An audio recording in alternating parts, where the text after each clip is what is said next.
Jadi menurut lu gimana, Jak, tentang gaya hidup yang hedonisme ini? Apalagi ini kan lagi booming banget nih soal hedonisme di kalangan Gen Z ya kan.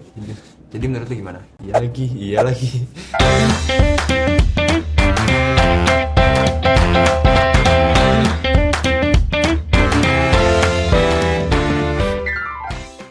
Welcome to the ngos-ngosan, ngobrol-ngobrol santai and open your mind. Halo, gue CK. Dan hari ini di video ini kita bakal ngebahas sesuatu hal yang booming banget nih, terutama di kalangan Gen Z. Dan di sini gue nggak sendirian, ada seseorang yang bakal nemenin gue. Ini dia. Kenalin diri lo dulu dong. What's up, Bel? Nama gue Zaki. Jadi kali ini kita mau bahas apa nih, Cek? Jadi kita hari ini mau membahas tentang gaya hidup. Gaya hidup hedonisme aja. Ya lu tau lah hedonisme tuh kayak gimana bentukannya ya kan. Terutama di kalangan Gen Z nih. Ya lu tau lah tentang gaya hidup serba fun dan serba wah gitu. Berat banget ya pembahasannya. Cuma relate sih di kehidupan lingkungan Betul, kita itu dia. sehari-hari. Jadi menurut lu gimana, Jak, tentang gaya hidup yang hedonisme ini? Apalagi ini kan lagi booming banget nih soal hedonisme di kalangan Gen Z ya kan. Jadi menurut lu gimana? Iya lagi. Menurut gue sih fine-fine aja ya. Kalau misalnya lo ngikutin gaya hidup kayak gitu, dengan tanda kutip lo orang berada atau keluarga lo tuh dari harta tahtanya tuh, kalau misalnya harta tahta aja. Cuman ya kalau misalnya kayak kekayaannya tuh dibagiin ke 7 turunan juga gak bakal habis-habis. Cuman kalau misalnya lo ngelakuin itu dengan lo minjem barang teman, minjem duit sana sini, pinjol, and then lain-lainnya lah, itu udah hal yang maksain bro, negatif juga anjir. Itu aja sih menurut gue ya. Cuman dari kata tadi yang maksainnya itu gimana, Jak? Ya gimana ya, maksain lah. Jadi misalnya nih mereka nongkrong tempat-tempat fancy tiap weekend, pakai outfit dari atas sampai bawah, pakaian-pakaian branded, pamer di sosial media. Itu kayak yang, tapi baliknya malah dia ngutang sana sini atau minjem barang teman yang dia pun nggak tahu bisa balikin duit atau barang itu. Bahkan juga bisa di HM-in mungkin. Mau di HM. Tapi ternyata parah juga ya. Jadi demi fit sosmed yang kece, modalnya dari kiri kanan gitu. Iya, iya. Tapi menurut lu apa sih yang mereka ngelakuin hal kayak gitu dan apa bentuk motivasinya menurut lu? Alasannya ya, menurut gue sih banyak ya, beberapa alasan yang bikin mereka tuh, ada salah satu lah, mereka tuh kayak pengen banget diakuin sama circle ya. Bisa dibilang pengen tuh mereka diakuin wah banget di circle-nya, atau mereka pengen nge-branding diri di sosmed kayak apa ya, bisa bilang orang berada lah. Biasanya tuh yang kayak gitu tuh buat nge-atraktif, entah itu gebetan baru atau circle-circle baru yang lebih high mungkin dibanding circle dia yang sekarang. Oh, jadi kayak pamer lifestyle lah ya. Ya, Terus usaha deketin circle yang followersnya tinggi gitu, atau kita bisa sebut influencer lah. ya. Gitu. Iya, dia tuh mulai deketin dari circle-circle yang dianggap hits gitu. Kemudian buat naikin status sosial dia di sosmed. Kalau kita bilang bisa apa sih, Cek? Biasanya tuh. Panjat sosial, pansos gitu. That's it, bro. Jadi berat juga ya. Berat banget Ini ini berat pembahasan, banget, berat jujur banget nih, anjir. berat banget. Gue takut, aduh, kita nggak ada sindir ya, no hard feeling buat ke siapapun itu. Ya, catat. Jadi panjat sosial yang apa ya? Panjat sosial banget vibes-nya gitu. Tapi menurut lo ini juga berpengaruh nggak sih dari sosmednya? Ya, jelas berpengaruh sekali. Bikin semua orang latah pengen ikut-ikutan gak sih? Jadi kayak lo liat temen lo nongkrong di tempat fancy, mungkin di mana, di mall lah atau di mana lah, mungkin tempat-tempat fancy ya di Jakarta banyak tuh. Terus lo pengen akhirnya ngikutin gaya kayak gitu. Cuman lo ngikutin kayak gitu, apa ya, bisa dibilang ya maksain gitu. Oh, ini berarti jatuhnya bakal balik lagi ke maksain yang poin Iya. sebelumnya ya. Gue setuju sih.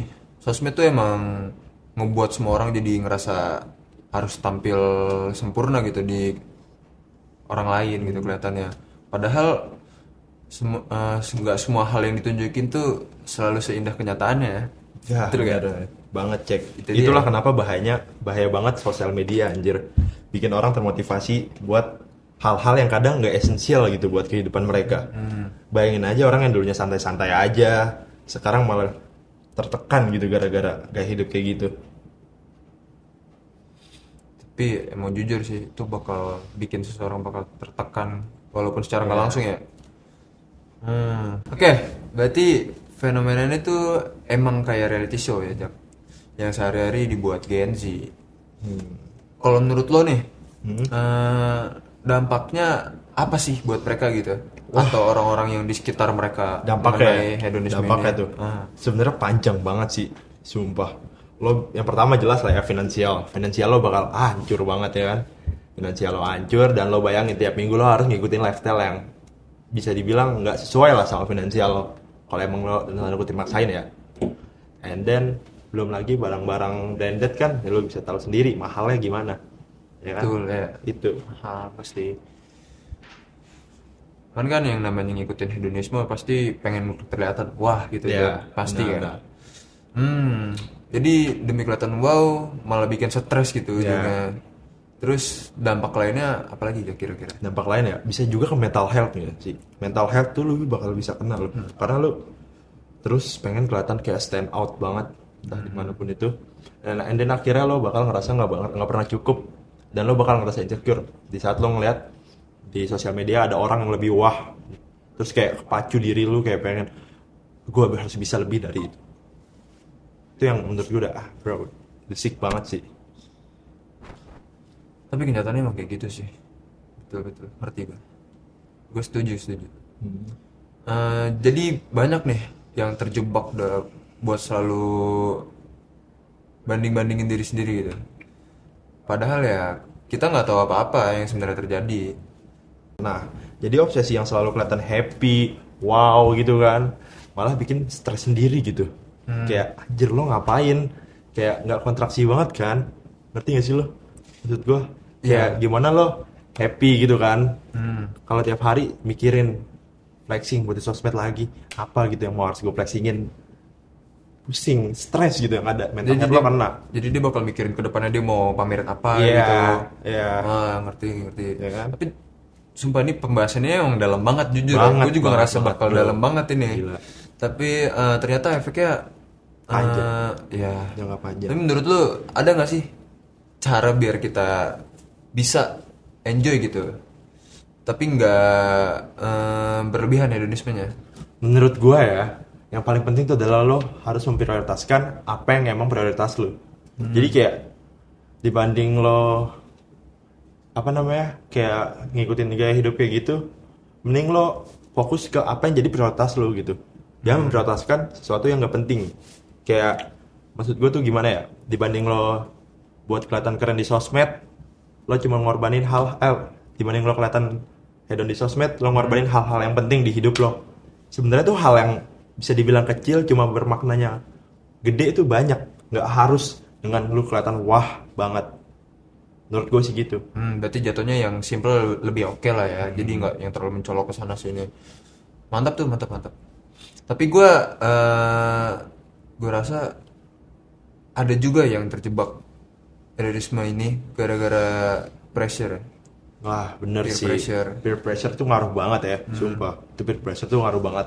Cara ngehandle ya, lo coba cari temen yang satu frekuensi. Lo jangan ngikutin temen-temen yang emang lo udah tahu sendiri dia gimana ya, kayak dia tuh udah gitulah bisa dibilang. Gue takut no hard feeling sumpah. Pokoknya gitu kan, lo ngerti kan ya? Ya santai. Ya gitu Ngerti lah. gua. Jadi intinya sih harus bisa ini ya, nentuin value diri sendiri gitu. Nah iya anjir. Ya Bener banget. sebelum terpengaruh sama gaya hidup iya, hedonisme itu. Benar-benar. Self worth itu sebenarnya penting banget loh. Kalau kita udah nyaman sama diri kita sendiri, kita gak peduli lah sama hal yang kayak tadi kita bahas kan. Karena tuh juga ingat kebahagiaan gak selalu melulu tentang wah gitu. Nah, Kadang that's justru it, hal-hal simple tuh yang meaningful banget. Catat. Hidup gak selalu Catat. tentang wah Ya, ya. that's Itu it. dia, that's it man. Tapi itu emang jujur ya, itu mindset yang bagus sebenarnya. Ya, Jak. benar banget. Jadi Jak, kadang emang ya Hah? kita terlalu terfokus di kesenangan instan Ya. sampai lupa hal-hal kecil yang justru bikin kita lebih bahagia gitu. Jadi kita lebih terfokus buat hal-hal yang selalu besar. Wah, setuju banget gue cek. Lo pasti pernah kan ngerasa kayak dimana momen-momen simple sama temen lo, pasangan lo, atau keluarga lo mungkin yang malah lebih priceless dibanding tempat-tempat fancy-fancy itu. Tapi emang yang dikejar pasti tentang kenangannya nggak sih? Iya. Iya. Benar. Iya lagi setuju banget gua. Ya kan? Tapi kadang juga hal kecil tuh punya makna yang besar, betul nggak sih? Banget. Gimana cara lo mensyukurinya sih kalau menurut gue? Ya itu dia. Itu emang apa ya, harus diingat semua orang nggak sih? Tentang hal yang kecil tuh bisa lebih wah dibandingkan hal yang lebih besar gitu ya. Yang besar kita lakuin. Kata-kata nggak sih pesan-pesan? Boleh. Lu nggak Tapi minta ini kata-kata udah deh. di ujung banget nih Iya. sebenarnya, Jak. Kata-kata Jadi kira-kira deh. ada nggak kata-kata yang pengen lu sampein buat penonton di luar sana nih? Ya, menurut gue ya, stop ngelakuin hal yang itu bukan prioritas lo gitu. Stop wah-wah di sosial media yang sebenarnya tuh nggak sesuai sama kehidupan nyata lo gitu, bro. Nobody care about your life, bro.